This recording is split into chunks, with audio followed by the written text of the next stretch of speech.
Souvenez-vous de la loi de Moïse, mon serviteur, auquel j'ai prescrit en Horeb pour tout Israël des préceptes et des ordonnances. Amen. Donc nous voyons ici la parole de l'Éternel qui est adressée par le prophète Malachie. Et Dieu parle par la bouche de Malachie pour rappeler comment Dieu avait donné les tablettes de la loi à un homme qu'on appelle Moïse. Amen. Et ces tablettes-là étaient donc des préceptes et des ordonnances. Amen. Très bien. On va continuer encore avec Exode chapitre 20. Exode chapitre 20.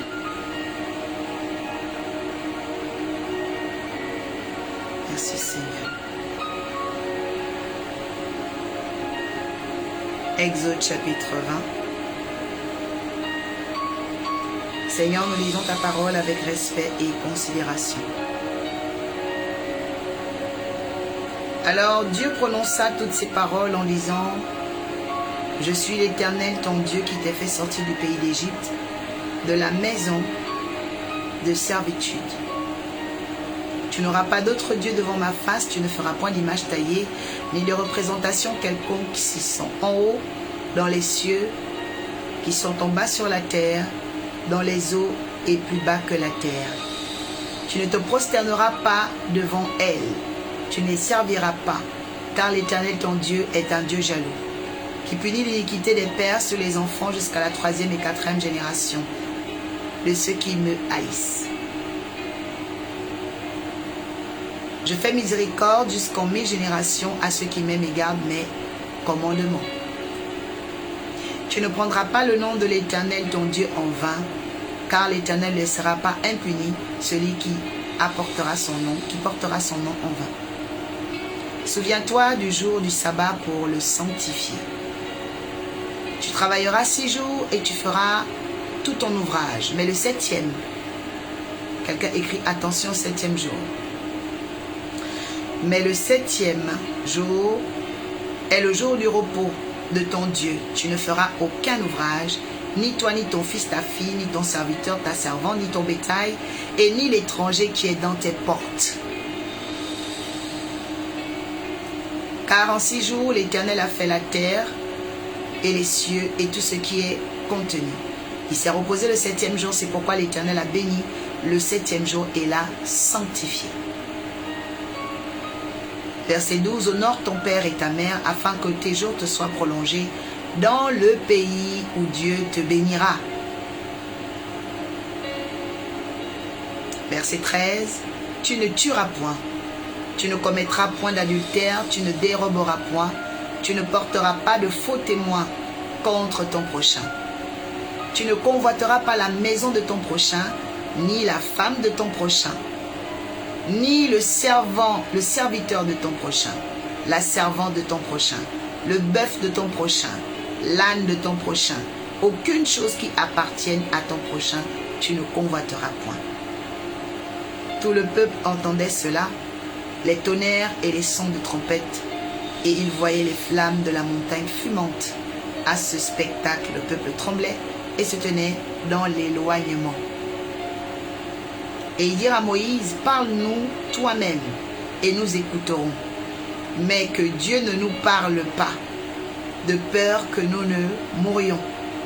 Moïse dit alors au peuple: ne vous effrayez pas, car c'est pour vous mettre à l'épreuve que Dieu est venu, et pour que vous ayez sa crainte devant ses yeux, afin que vous ne péchiez point. Le peuple restait toujours éloigné, mais Moïse s'approcha de la nuée où était Dieu.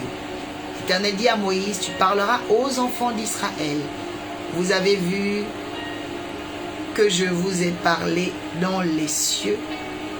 Vous ne ferez point des dieux d'argent, pas de dieux d'or, pour me les associer. Vous n'en ferez point. Et il dit encore au verset 24, tu m'élèveras un autel de terre sur lequel tu offriras des holocaustes, des sacrifices d'action de grâce, des brebis, des bœufs. Partout où on rappelle mon nom, je viendrai à toi. et je te bénirai. Si tu m'élèves un autel de pierre, tu ne le bâtiras point en pierre taillée, car en passant ton ciseau sur la pierre, tu le profaneras. Tu ne monteras point à mon autel par degrés, afin que ta nudité ne soit découverte. Parole du Seigneur, nous en avons terminé. Amen. Bien-aimés, dans ce type d'adoration qui nous est présenté ce soir, nous voyons la relation de Dieu avec un prophète qu'on appelle Moïse, la relation de Dieu avec un peuple qu'on appelle Israël, la relation de Dieu avec le temple, parce que contrairement à ce que les gens ne savent pas, le culte n'existe pas par la nouvelle alliance, mais le culte commence par l'ancienne alliance. Dieu dit à Moïse, tu me bâtiras un autel de terre où tu m'invoqueras et tu viendras déposer là des sacrifices, des holocaustes. Alléluia. Alors, le peuple qui comprend l'adoration doit comprendre que Dieu est adoré depuis toujours. Et c'est pourquoi Jésus, quand il arrive, Jésus parle et il donne un mot fort. Jésus dit, ne pensez pas que je suis venu abolir la loi. Quand on parle d'abolissement, ça veut dire anéantir une chose. Ça veut dire briser une chose. Jésus n'est pas venu briser la loi. Et beaucoup de chrétiens qui veulent vivre dans la médiocrité veulent souvent anéantir la loi, pendant que Jésus n'a pas anéanti la loi. Jésus a dit, je viens la parfaire. Je vous fais une figure, une métaphore. Vous avez construit une maison en 2026. Vous avez terminé cette maison, elle est magnifiquement blanche. Est-ce que la blancheur de vos murs sera encore la même en 2046? Ça veut dire dans 20 ans. Vous construisez une maison cette année. Dans 20 ans plus tard, en 2046, parce que ça arrivera, et je déclare que tu vas construire de très grandes maisons au nom de Jésus, la blancheur de tes murs sera intacte.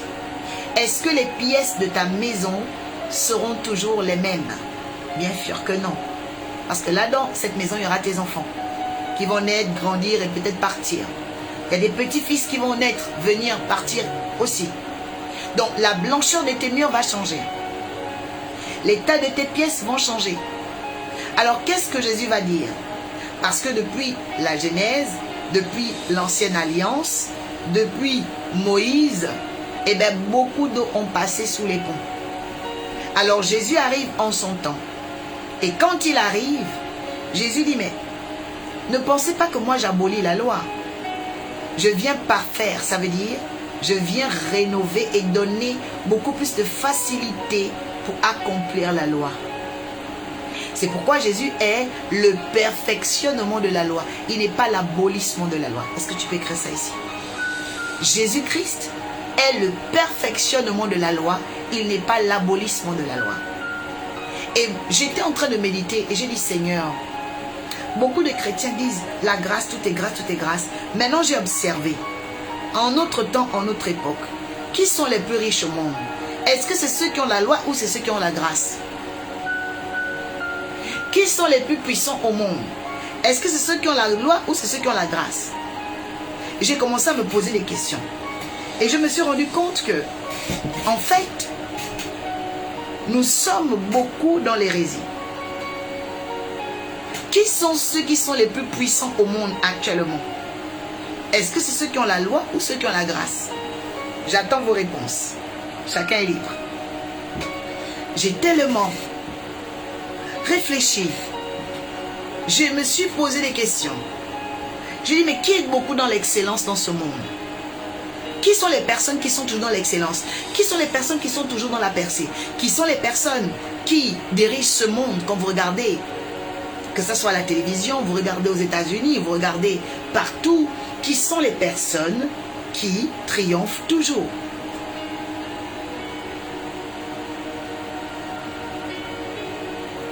Qui sont ceux qui dévancent les dévanciers de ce monde? On parle de 13 familles puissantes.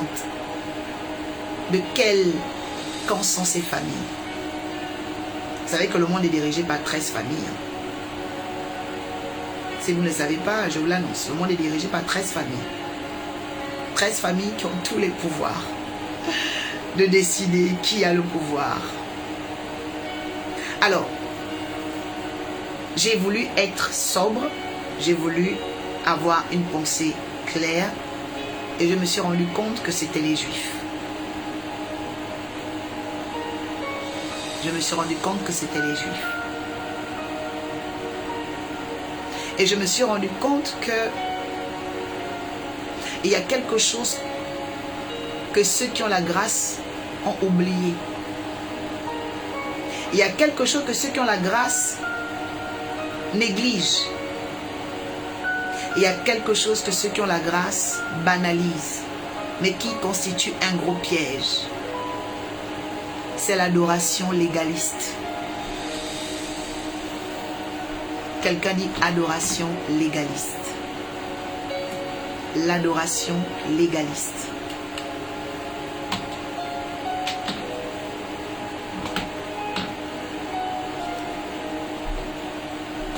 Dieu vient parler à Moïse. Et il donne à Moïse la loi. Quand il donne la loi, il a les tablettes, tout va bien. Le peuple même, certains d'entre eux vont essayer de régimber, essayer de combattre et tout. Mais les Juifs, jusqu'aujourd'hui, quand vous regardez, ils suivent à la lettre les écrits de Moïse. Et aujourd'hui, les chrétiens, ils disent qu'ils ont la grâce. Mais quand vous regardez de près, ce sont les chrétiens qui ne respectent pas beaucoup les lois. Même lorsque ils sont dans un pays, ils ne prennent même pas le temps de consulter le code civil. En fait, on a comme l'impression que être chrétien suffit de ne pas se renseigner sur les lois, de ne pas connaître le code civil, de ne pas comprendre le code pénal. En fait, on a l'impression que notre grâce tourne en dérision et en folie. Les chrétiens ne connaissent pas les lois de leur pays. Ils voyagent, ils ne connaissent pas les textes de loi. Ils ne se renseignent jamais. Et même quand ils vont se marier, pour eux, c'est vivre, manger, dormir. Mais ils ne se posent pas des questions sur les lois du mariage, les bénéfices du mariage, les avantages et les inconvénients du mariage. En fait, on a l'impression que Jésus nous suffit, la foi nous suffit, la grâce nous suffit. Et tellement qu'on a gobé cette hérésie, qu'en fait, on est devenu médiocre, sans le savoir. En fait, la grâce nous a rendus paresseux. Oui, bien aimé. Regarde bien les chrétiens autour de toi. Tu vas remarquer qu'ils sont paresseux. Tu vas remarquer que pour eux, Dieu va tout faire. Je me suis posé beaucoup de questions. Dieu va tout faire. Ça va tomber du ciel. Il ne se pose pas de questions. J'ai regardé, Moïse est tombé dans une colère. Le peuple l'a emporté.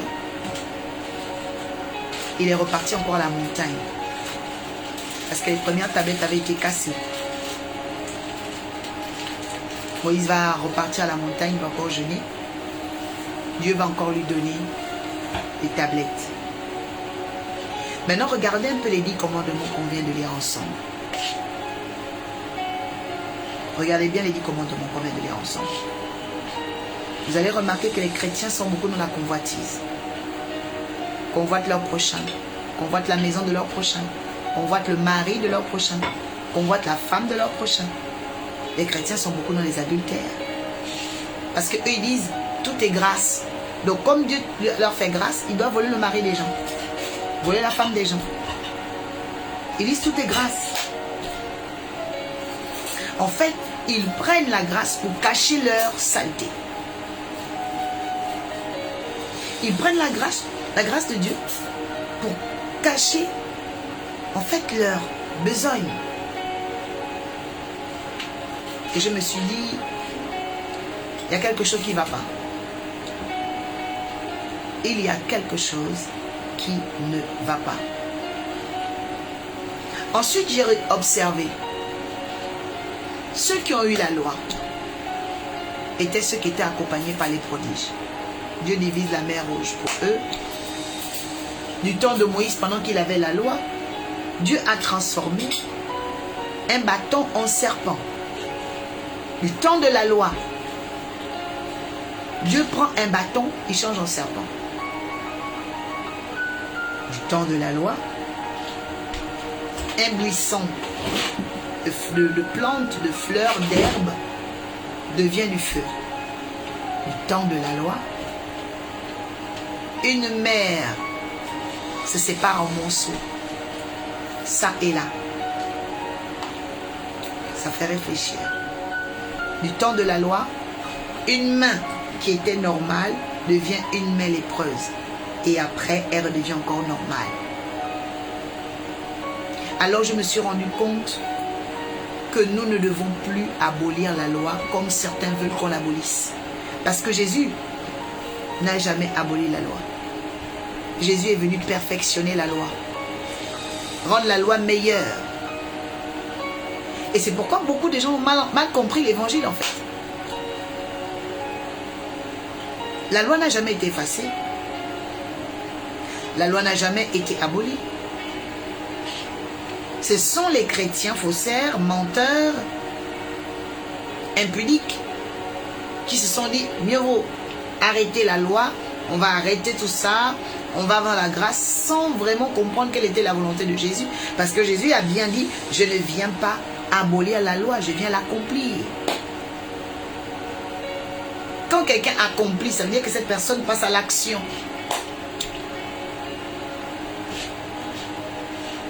Quand quelqu'un accomplit, ça veut dire que cette personne passe à l'action. C'est-à-dire que cette personne va faire encore mieux.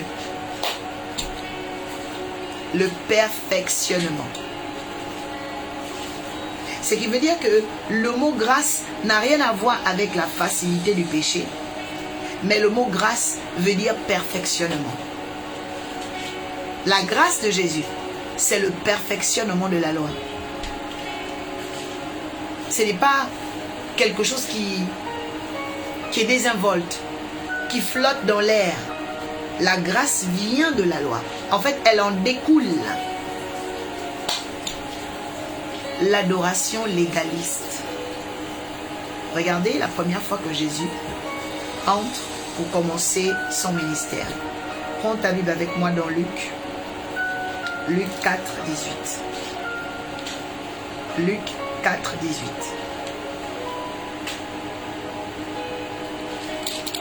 Luc 4, 18. La Bible dit, avant le 18, lit au verset 17, on remit à Jésus le livre du prophète Ésaïe, et il déroula en trouvant l'endroit où était écrit. L'Esprit du Seigneur est sur moi, parce qu'il m'a consacré par onction, pour annoncer la bonne nouvelle aux pauvres, envoyer libres les opprimés, guérir ceux qui ont le cœur brisé, proclamer aux prisonniers la délivrance et aux aveugles le recouvrement de la vue, et renvoyer libres les opprimés pour proclamer une année de grâce du Seigneur. Quelqu'un dit Amen. Pendant que Jésus commence son ministère, là, ici, on lui donne les tablettes de la loi. On lui donne la loi, de Moïse. Dans l'Ancienne Alliance, il ouvre le livre de Ésaïe. Et Ésaïe, dans l'autre temps, parlait déjà de l'Esprit du Seigneur qui était sur lui. Ça veut dire quoi? L'Esprit du Seigneur existait déjà. Mais il ne se nommait pas encore Saint-Esprit. Il existait déjà. Ésaïe, le prophète, avait déjà l'Esprit du Seigneur aussi. Samuel, le prophète, avait déjà l'Esprit du Seigneur aussi. La seule faute des Juifs a été de renier le Christ. Parce que pour eux, quelqu'un qui était là comme un frère, que eux ils voyaient tous les jours, ne pouvait pas être le sauveur de l'humanité. Le péché des Juifs, l'erreur des Juifs était d'avoir banalisé, familiarisé l'onction et le pouvoir de Dieu dans le corps de Jésus. Vous savez, quand Jésus dit il sera difficile pour un homme d'être prophète chez lui, c'est à cause des Juifs. Parce que pour eux, Jésus était le fils de Joseph, qui était un charpentier, qui était quand même un charpentier de renom, puisque Joseph avait bâti le temple de Hérode. Et donc il se disait, mais pourquoi lui, il va être le fils de Dieu? On connaît son père ici, charpentier, sa mère est là, sa frère et ses sœurs. Les Juifs avaient fait une lecture naturelle de Jésus. Ils n'avaient pas fait une lecture spirituelle. Ils n'avaient pas fait une lecture profonde et poussée. Ils s'étaient arrêtés au jeune homme qui voyait au quartier, qui était l'assistant charpentier de son père. Et voici la limite des Juifs. Et c'est pourquoi, lorsque Jésus va revenir,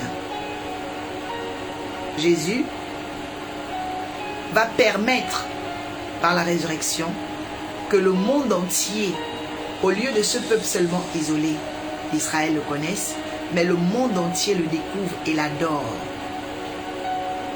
Le monde entier découvre qui il est et puisse être aussi engendré par la foi, puisse devenir enfant de Dieu. Parce que le livre de Jean dit très bien, les siens l'ont rejeté, dont les Juifs l'ont rejeté, mais à quiconque a reçu cette parole, donc de Jésus, la parole de Jésus a donné un pouvoir, celui de devenir enfant de Dieu. Et que ceux-là n'étaient pas seulement juifs, nés de sang et de chair, mais ceux-là qui devaient avoir la foi en Jésus, devaient naître d'abord de l'esprit. C'est pourquoi la Bible dit cela ne dépend pas du sang ni de la chair, mais de la volonté de Dieu seul qui appelle. C'est pourquoi si nous sommes chrétiens aujourd'hui, c'est d'abord de la volonté de Dieu. C'est-à-dire que Dieu nous a appelés à être des chrétiens. Il y a des gens qui sont appelés, comme vous comprenez l'adoration créationnelle, appelés à être des sorciers. Oui, la Bible dit Dieu a fait toutes choses pour un but, même le méchant pour le jour du malheur. Est-ce que tu le sais? Quelqu'un dit les méchants sont créés pour les malheurs. C'est biblique et c'est vrai. Chacun est créé pour un but. Dieu a créé le serpent pour le malheur, du venin. C'est comme ça. Comme Dieu a créé les colons pour la blancheur et la pureté. Dieu a créé toutes choses pour un but. Même le méchant pour le jour du malheur. Et je dis à une personne, tu es né pour un but. Je dis à une personne, la loi nous est parvenue pour un but. La grâce aussi nous est parvenue pour un but. Parce que c'est la grâce qui nous facilite la compréhension de la loi. Une grâce qui te sépare de la loi n'est pas une vraie grâce. Parce que la grâce doit t'emmener à promouvoir, à accomplir, à perfectionner la loi.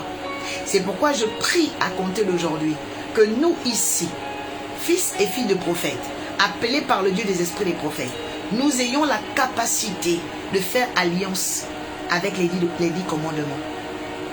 Nous devons creuser au-dedans de nous et trouver la voie pour respecter les 10 commandements. C'est une chose capitale et importante.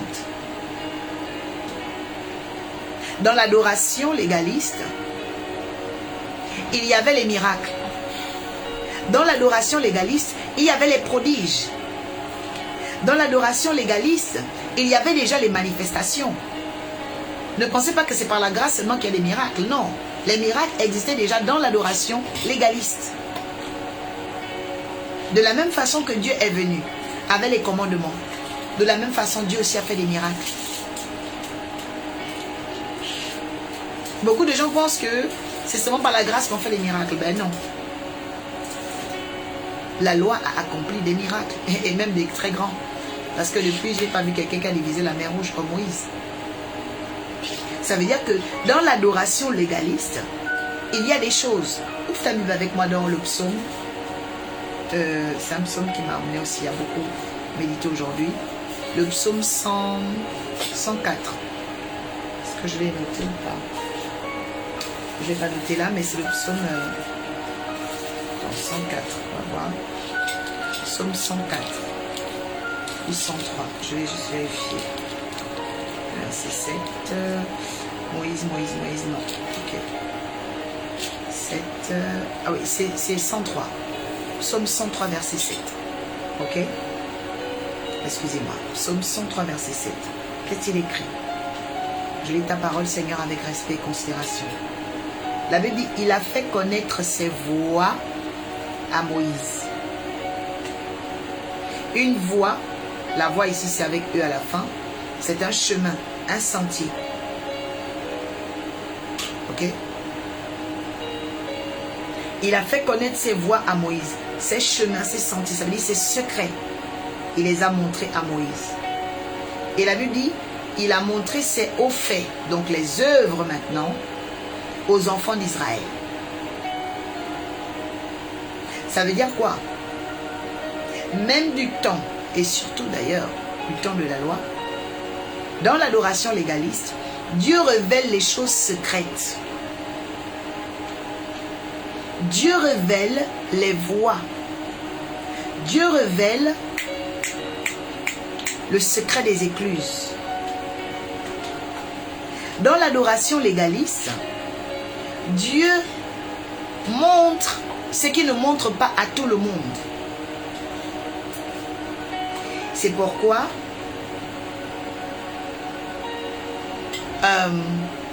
vous allez remarquer que dans les sociétés anciennes, les sociétés conservatrices, les sociétés coutumières, on va toujours vous dire il y a un niveau initiatique de connaissances qui ne seront jamais partagés à tout le monde. Pourquoi? Parce que dans l'adoration légaliste, on ne peut pas diffuser la lumière à tout le monde. Non. Dans l'adoration légaliste, on diffuse la lumière à un nombre de personnes. Et écoutez, même Jésus, à un moment donné, quand il enseignait, il disait aux apôtres, à vous, il est donné de connaître les mystères. À vous, il est donné de connaître les mystères. Il y a des choses que Jésus enseignait seulement aux apôtres. Et il y a des choses que Jésus faisait devant la foule. Vous voyez? Il y a des choses que Jésus faisait devant toute la foule. Et il y a des choses que Jésus faisait seulement avec les disciples. Pourquoi il le faisait?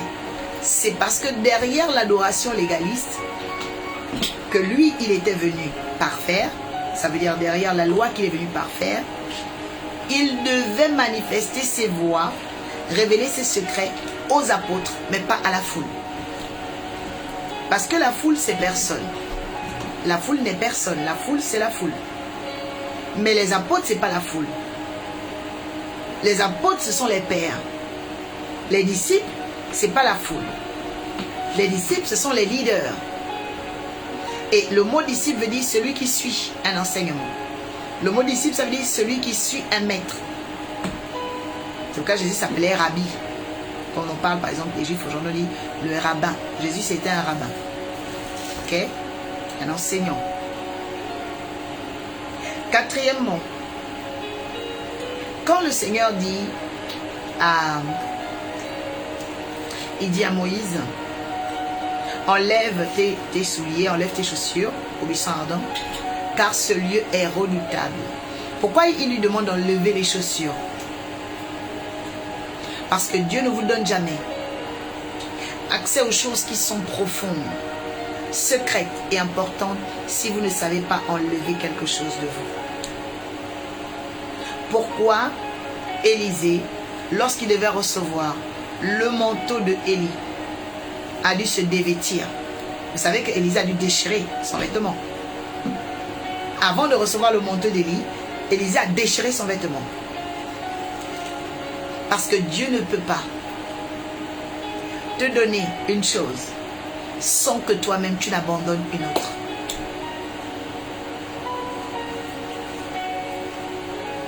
Adoration légaliste. Et nous observons aujourd'hui l'Église, combien de chrétiens respectent le jour du sabbat. Combien de chrétiens restent dans la présence de Dieu dimanche. Vous allez voir aujourd'hui, les chrétiens sont les premiers à travailler dimanche. Ils n'ont pas le temps de prier.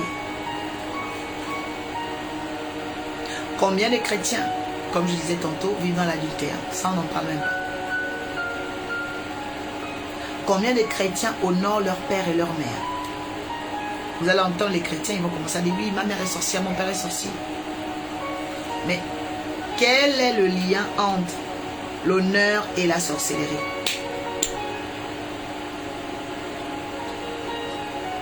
Combien de chrétiens volent? Ils volent à la caisse, ils volent ici, ils volent là-bas au travail, ils volent. Combien de chrétiens mentent? Créent des fausses choses? Parce qu'en fait, la grâce suffit. C'est ce qu'on nous a appris. La grâce suffit, la grâce suffit. Mais quand tu regardes 1 an, 2 ans de chrétienté, 10 ans de chrétienté, 20 ans de grâce, depuis que tu es dans la grâce, compte le nombre d'années de grâce que tu as eu et puis fais le bilan. Parce que tu as surfé, tu as flotté seulement sur le mot grâce, grâce, et tu t'es dit, grâce c'est facilité, grâce Dieu pardonne tout, grâce Dieu... Et tu vas voir que finalement ça a été des années de médiocrité. Et pendant que toutes ces années où tu as accepté seulement d'être médiocre, eh ben, à Jérusalem, quelqu'un a bâti son hôtel. À Jérusalem, quelqu'un a construit son aéroport ou son restaurant. À Jérusalem, quelqu'un a fait... En fait, je me suis dit, mais il y a vraiment un gros retard. Je prie que Dieu nous aide à rattraper le retard ce soir au nom de Jésus. Dis avec moi, Seigneur, nous voulons rattraper le retard. Nous voulons perfectionner la loi. Seigneur, nous refusons, Seigneur, ô Père, l'hérésie. Nous refusons la paresse. Nous refusons, ô Père éternel, la paresse. Nous refusons, ô Père, la léthargie dans le nom de Jésus. Seigneur, je te demande pardon pour toutes ces années où j'ai été aveuglé. Pendant que je méditais, oh là là, je me sentais tellement mal. J'ai dit, Seigneur, mon Dieu, quel temps, quel nombre de temps on a écouté. C'est bien des messages, mais quand je regarde aujourd'hui, je me dis, mais en fait, il y en a qui nous ont quand même emmenés vers le mur. Ah oui, il y a des messages qui nous ont emmenés vers le mur, vraiment. Vraiment. Parce que la médiocrité ne fait que grandir en fait. Là même ce soir, tu vas voir, il y a une sœur quelque part qui convoite le mari de quelqu'un. Dans sa tête, elle se dit, c'est mon mari en fait, alors que c'est le mari de quelqu'un d'autre. Parce que la grâce a donné des libertés aux gens. Des libertés aux gens.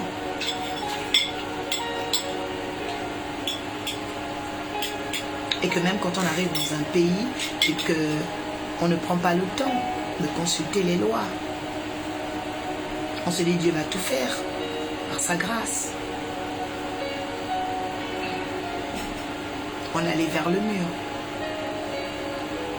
Est-ce que tu peux lever ta voix et dire Seigneur, pardonne ma paresse. Pardonne Seigneur ma léthargie. Pardonne, Seigneur, la fermeture dont j'ai fait montre. J'ai refusé de perfectionner la loi. J'ai refusé d'accomplir purement ce que toi tu voulais. Je te demande pardon, Seigneur. Je te demande pardon, Seigneur. Si un jour moi-même j'ai enseigné des hérésies, Seigneur, je te demande pardon. Parce que ce n'est pas la vérité. Seigneur, tu veux, Seigneur, des enseignants qui emmènent ton peuple à perfectionner Seigneur, à accomplir la loi. Ton peuple ne doit pas l'abolir. Ton peuple ne doit pas l'abolir. Ton peuple doit, Seigneur, être un peuple légaliste. Un peuple du livre, un peuple de la Bible, un peuple des commandements. Seigneur, nous avons trop trafiqué les commandements avec la grâce. On s'est caché dans le péché avec la grâce. On a calomnié le prochain avec la grâce. On a trompé des conjoints, des conjointes avec la grâce. On s'est cru tout permis. Et voilà que la médiocrité a grandi dans nos églises. La médiocrité a grandi dans nos familles. Seigneur, brise le joug dans ma vie. Brise le joug dans nos vies ce soir. Brise ce joug, Seigneur, et accorde-nous un nouveau départ dans la vie de foi. Que là où, le Seigneur, nous avons cautionné la médiocrité, qu'il n'en soit plus ainsi à partir d'aujourd'hui. Là où la médiocrité nous guidait, cela est coupé maintenant. Qu'il y ait une libération profonde, qu'il y ait une libération qui est rakadouche, profonde ce soir. Qu'il y ait une libération d'âme, qu'il y ait une libération d'âme, qu'il y ait une libération d'âme, qu'il y ait une libération d'esprit. Qu'il y ait une libération profonde. Seigneur, qu'on cesse de dormir sur la grâce. Mais que, Seigneur, le joug, Seigneur, soit brisé afin, Seigneur, de prendre chacun pour soi la responsabilité qui est notre, Papa, de perfectionner la loi. Seigneur, nous voulons être le peuple de la Bible, le peuple de la vérité. Nous ne voulons pas nous séduire. Nous ne voulons pas nous séduire. Le livre de Jacques dit, ne vous séduisez pas, mais appliquez la parole de Dieu. Seigneur, nous nous sommes cachés pendant longtemps. Nous avons fui tes préceptes, nous avons fui tes ordonnances. Nous sommes cachés derrière la grâce. Seigneur, pardonne nos péchés. Pardonne nos transgressions. Pardonne notre hypocrisie. Pardonne, Seigneur, ô Père, ces attitudes qui ont donné de la préséance au mal, qui ont donné de l'avance aux méchants sur nous. Parce que nous-mêmes, nous avions ouvert les portes. Aujourd'hui, je déclare au Père qu'il n'en sera plus ainsi dans l'arche. Il n'en sera plus ainsi dans ma vie, dans ma famille, Père. Je prie, ô Yahweh, que tu restaures dans l'église l'adoration légaliste. Une église où chacun retrouve son poste. Une église où chacun retrouve, Seigneur, l'amour de la vérité sans avoir honte du mal qu'il a commis.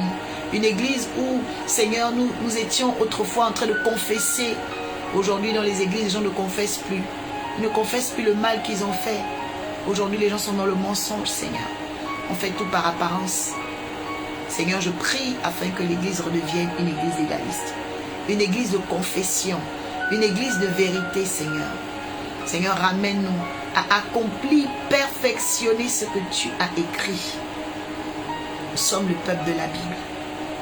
Nous sommes le peuple de la Bible. Nous sommes le peuple de la vérité. Nous sommes la pluie et la colonne de la vérité. Seigneur, si les fondements sont déstabilisés, où est-ce que le juste posera sa tête? Restaure l'église, restaure l'ecclésial, restaure le clergé, restaure les messagers, restaure le message, restaure les enseignements et les enseignants. Restaure, Père, ô Dieu, les brebis, le troupeau, les fidèles, restaure les leaders.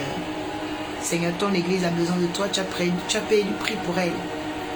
Alors restaure-nous, restaure-nous. Les barragados, les barragados, les barragados. Commence à demander à Dieu la restauration de l'église. Demande la restauration des chrétiens. Demande la restauration. Que nous puissions sortir aujourd'hui de cette paresse. Que nous puissions sortir de cela. Aujourd'hui, dans les églises, on n'enseigne plus les 10 commandements. Parce qu'on se dit, chacun est dans la grâce, c'est fini. Chacun pour soi, c'est terminé.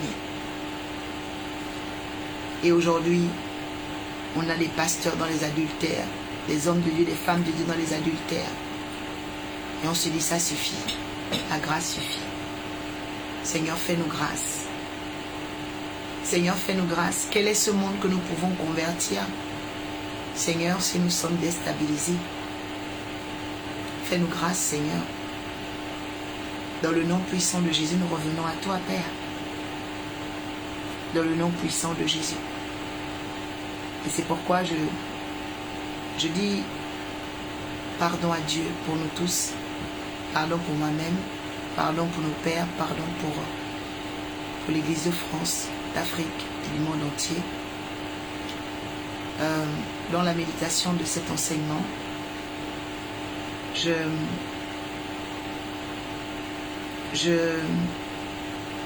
recevais pour ceux qui sont sensibles de prendre la journée de demain, donc ce 24 là, de jeûner jusqu'à 15 heures et de vraiment demander à Dieu de restaurer l'Église, de nous restaurer pour que la léthargie, la paresse, les mensonges sur la grâce s'arrêtent. Vous savez, la grâce est belle, la grâce est puissante, mais elle n'est pas celle qu'on nous a donnée. Il y a eu beaucoup de fausseté, c'est pas celle-là. Parce qu'une grâce qui abolit la loi n'est pas une grâce, mais une grâce qui perfectionne la loi, une grâce qui accomplit la loi, elle est une grâce, parce qu'elle est une continuité. La grâce n'est pas la coupure, la grâce n'est pas la déchirure, la grâce n'est pas la division, la grâce n'est pas la guerre, la grâce n'est pas la bataille contre la loi. La grâce est un accomplissement, c'est un perfectionnement, c'est une continuité. Et je crois que ceux qui ont des oreilles entendent ce que l'Esprit dit ce soir à l'Église, afin que nous soyons en prière,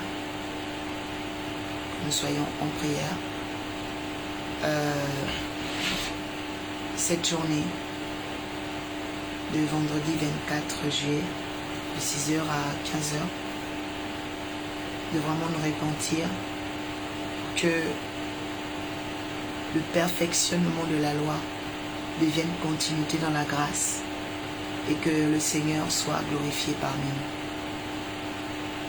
Afin que le Seigneur soit glorifié parmi nous.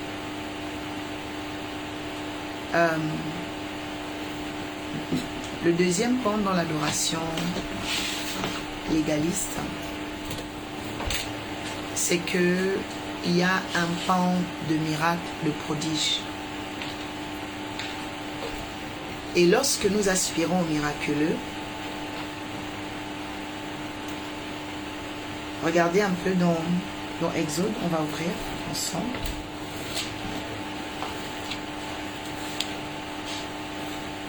Exode 3. Exode 3. Je lis la parole de Dieu avec respect et considération. Moïse était devenu berger du troupeau de son beau-père Jéthro, le prêtre de Madian. Il conduisait le troupeau derrière le désert et vint à la montagne de Horeb. L'ange de Dieu lui apparut dans une flamme de feu. Au milieu d'un buisson, Moïse regarda et vit le buisson était tout en feu sans être consumé. Moïse dit, je veux être un détour pour toi, car cette grande vision est pourquoi le buisson ne brûle pas. L'Éternel vit qu'il faisait un détour pour regarder et l'appela. Moïse, Moïse, il répondit, me voici, ne t'approche pas d'ici. Retire tes sandales, car l'endroit où tu te tiens est une terre sainte. Il ajouta, je suis le Dieu de ton père, le Dieu d'Abraham, le Dieu d'Isaac et le Dieu de Jacob. Moïse se cacha le visage car il avait peur de regarder Dieu. L'Éternel lui dit, j'ai vu la souffrance de mon peuple en Égypte. J'ai entendu les cris qu'il pousse devant ses oppresseurs et je connais ses douleurs. Ainsi je descends pour le délivrer de la domination des Égyptiens, pour le faire monter dans ce pays. Amen. Dans ce pays où coule le lait et le miel. C'est l'endroit où habitent les Cananéens, les Hittiens, les Amoréens, les Phérésiens, les Jubésiens. Maintenant, les cris d'Israël sont venus jusqu'à moi et j'ai vu l'oppresseur que leur font subir les Égyptiens. Maintenant, va, je t'enverrai vers Pharaon et tu feras sortir d'Égypte mon peuple, les Israélites. Amen. Alors regardez un peu quand Moïse découvre l'adoration légaliste avec l'Éternel. Le Seigneur lui donne un ordre, c'est de délivrer le peuple en esclavage. Délivrer le peuple qui souffre. Délivrer le peuple qui a des problèmes. Je vais dire à une personne que le Dieu de miracles existe pour sortir les hommes de la souffrance. En fait, Dieu utilise le miracle pour briser le joug de la souffrance. Le miracle est un moyen divin pour rendre justice à quelqu'un. Le miracle, le prodige, c'est le moyen que Dieu utilise pour rendre justice à quelqu'un qui souffre. Et c'est pourquoi le miracle n'a rien à voir avec la grâce seulement. Le miracle n'a pas seulement à voir avec la loi. Le miracle, il vient de l'amour que Dieu a pour toi et moi. Il suffit d'avoir la révélation de l'amour de Dieu pour toi pour rentrer dans ton miracle. Je vais dire à une personne cette nuit, ce soir, selon ton fuseau horaire, pendant que tu dis Amen cette nuit, que l'amour de Dieu qui existe avant la loi, l'amour de Dieu qui existe avant la grâce, se précipite pour faire un miracle en ouvrant les écluses des cieux pour ton cas. C'est pourquoi vous allez voir, parfois Dieu fait des miracles dans la vie des méchants. Vous allez vous dire, mais comment ça, quelqu'un est méchant, Dieu fait des miracles? Parce que le miracle vient de l'amour de Dieu. Le miracle ne vient pas de la grâce. Le miracle ne vient pas de la loi. Le miracle vient avant toute chose. Parce que la Bible dit, Dieu a tant aimé le monde. Donc le miracle vient de l'amour de Dieu. Le miracle vient avant même la création du monde. Parce que quand Dieu dit, faisons l'homme à notre image, c'est parce qu'il l'aime. Oh my God.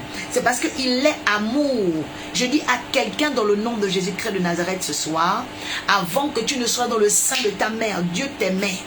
Avant que tu ne portes le prénom que tes parents ont choisi, Dieu t'aimait. Avant que tu n'arrives dans ce pays où tu es venu vivre et émigrer, Dieu t'aimait.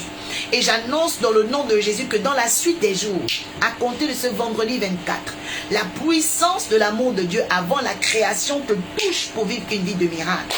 Je décrète et j'annonce dans le nom de Jésus que l'Éternel commence avec toi une histoire de miracle. Le miracle n'est pas rattaché à la dispensation.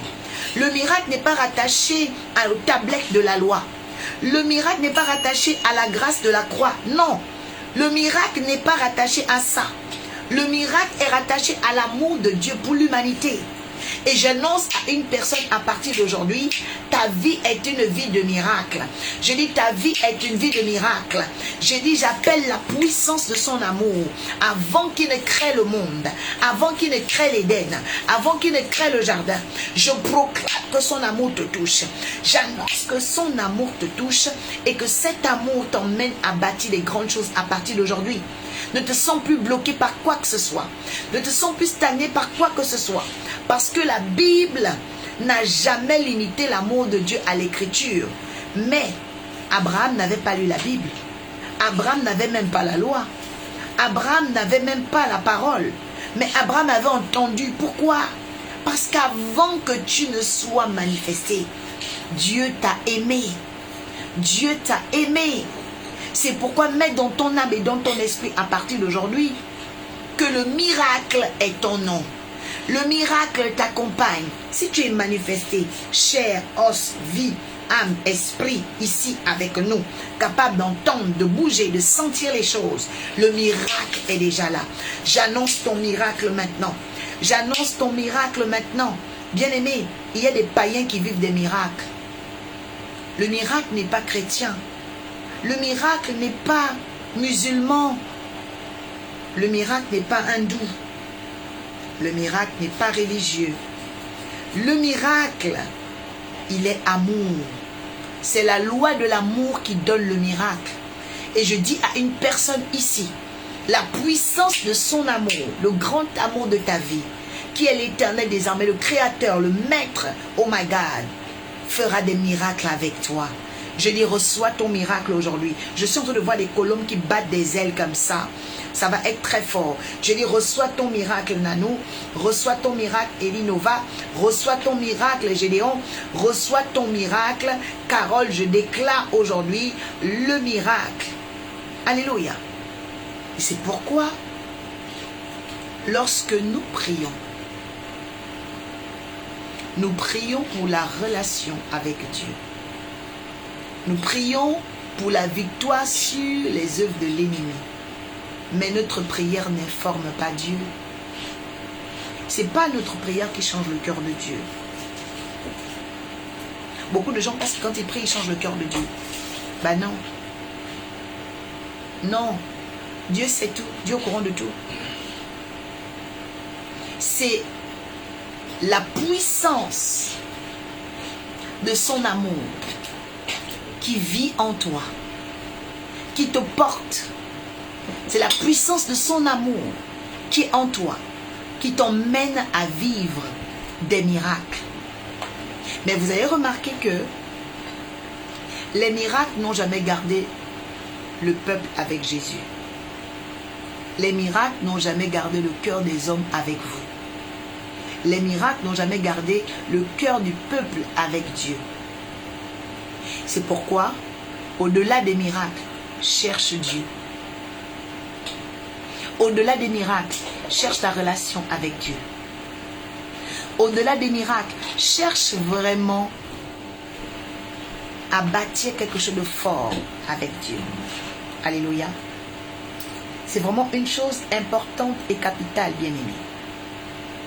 Parce que on peut vivre une vie de miracle en étant païen.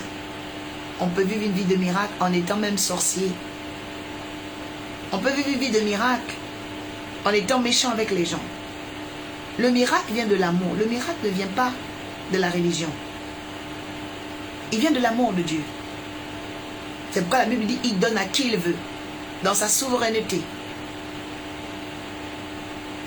Mais la relation que tu as avec Dieu, elle n'est pas un miracle. La relation que tu as avec Dieu, elle se bâtit par ton adoration. La relation que tu as avec Dieu, elle se bâtit par ta foi. La relation que tu as avec Dieu, elle est irremplaçable et inamovible.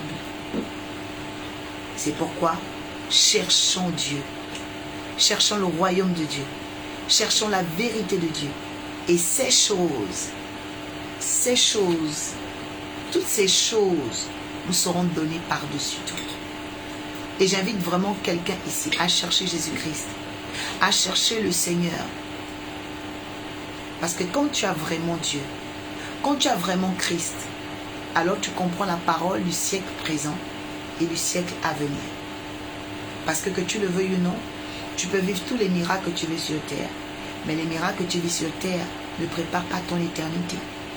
Il y a des gens qui ont vécu des miracles, qui sont partis en enfer. Et les gens qui ont vécu des miracles, ils sont quand même morts. Et les gens qui ont vécu des miracles, bien aimés, Satan les a réclamés. Vous voyez? La Bible dit même que le corps de Moïse était discuté par Satan. Dans l'adoration légaliste, Dieu bâtit la relation. Dans l'adoration légaliste, Dieu bâtit le témoignage. Parce que vous le voulez ou non, quand vous allez quitter ce monde, les gens ne vont pas se souvenir de beaucoup de choses. Mais ils vont se souvenir de vos œuvres. Vos œuvres, vos actions. Ils ne vont pas regarder quelle était, je ne sais pas, la couleur de vos yeux ou quoi. Mais vos œuvres, vos actions. Vos œuvres, vos actions. Et si vous continuez de vous cacher dans la grâce, en posant des mauvaises actions, en faisant des choses qui ne sont pas bonnes, ben vous allez vous fourvoyer. Parce que à la fin de sa vie, l'homme rendra compte de toutes ses actions. Pourquoi à la fin de notre vie, la grâce ne suffit plus et que Dieu va encore lire nos actions? Ça veut dire ce que ça veut dire. Alléluia. Donc, tu as un témoignage. Nous avons un témoignage. Gédéon, que Dieu te bénisse. Nous avons un témoignage à bâtir. Est-ce que quelqu'un peut dire, Seigneur, aide-moi à bâtir un bon témoignage sur la terre par l'adoration légaliste? Et on va s'arrêter là avant de commencer les prières. Voyez-vous,